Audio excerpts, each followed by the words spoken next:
welcome back to our video of modeling the Port Huron and Detroit Railroad. In this video we're going to talk about the completion of Phase 2. We were able to get all our scenery done. We finished the roundhouse, we finished the office, and we also got our DCC installed in our locomotives, sound, lights. They look amazing. Let's go take a look.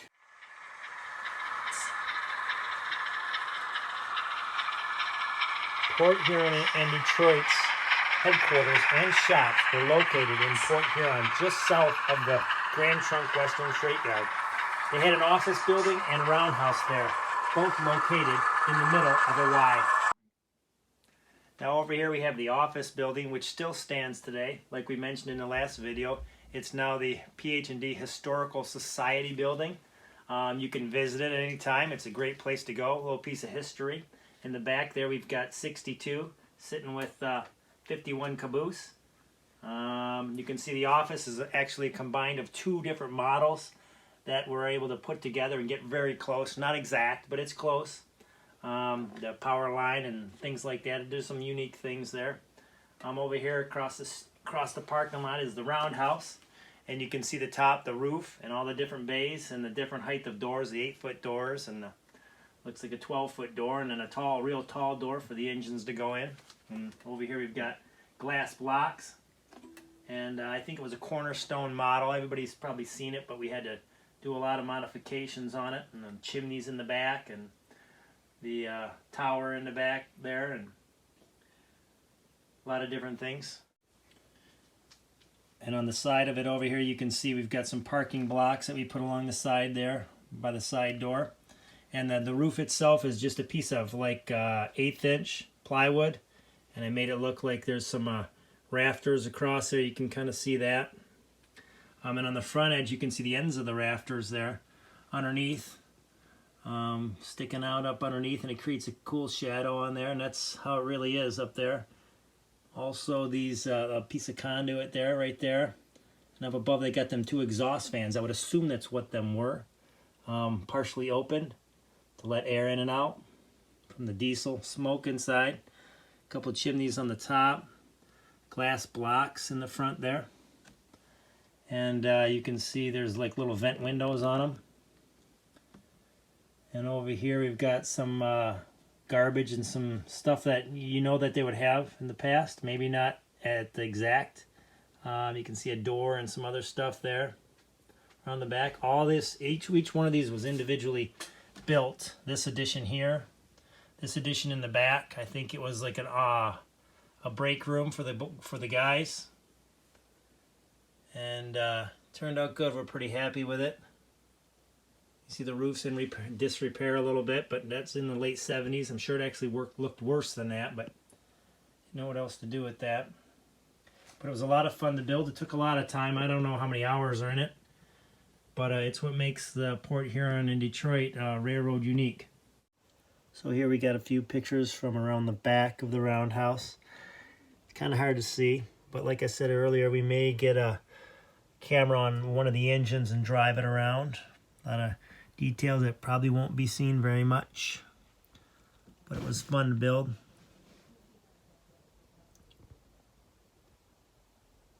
Here's a photo of the inside of the roundhouse model, and here's a photo of the real inside of the roundhouse. And here we've got the Port Huron and Detroit office. You can see we've got two models together, like I said earlier. A downspout on there. I did notice in real life there's two different kind of blocks. The front is brick and the side is like a darker block. I don't know why, but that's how it ended up.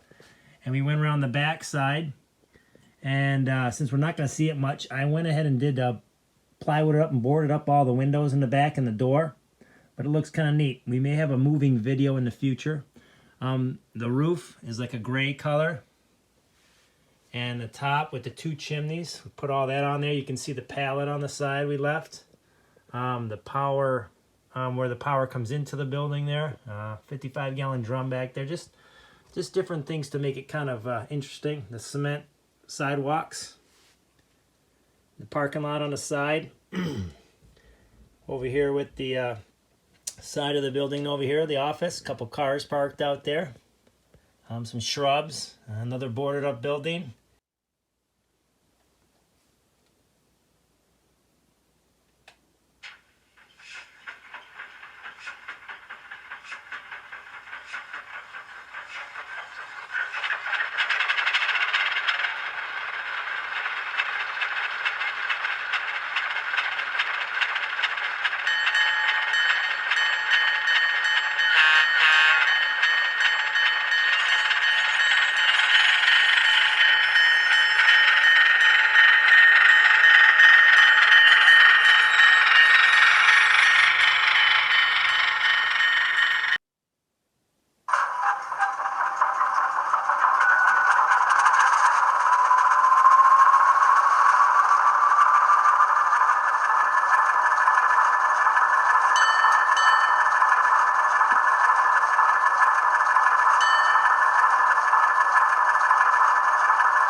The railroad replaced its steam locomotives with two diesel-electric switcher locomotives manufactured by American Locomotive Company.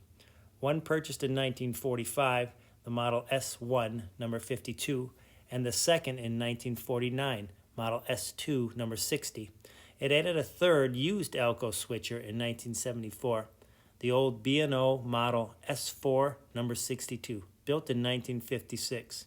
These three diesels remained on the railroad until it was sold in 1984.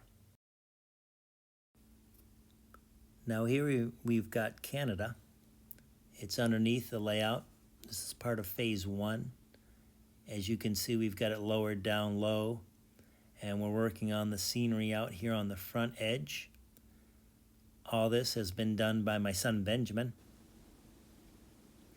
and it will be raised up here soon when we're completed. It is two loops down below that we can take in a whole freight train and park it there and run another one around and bring it up and have two different engines and freight trains going up and out.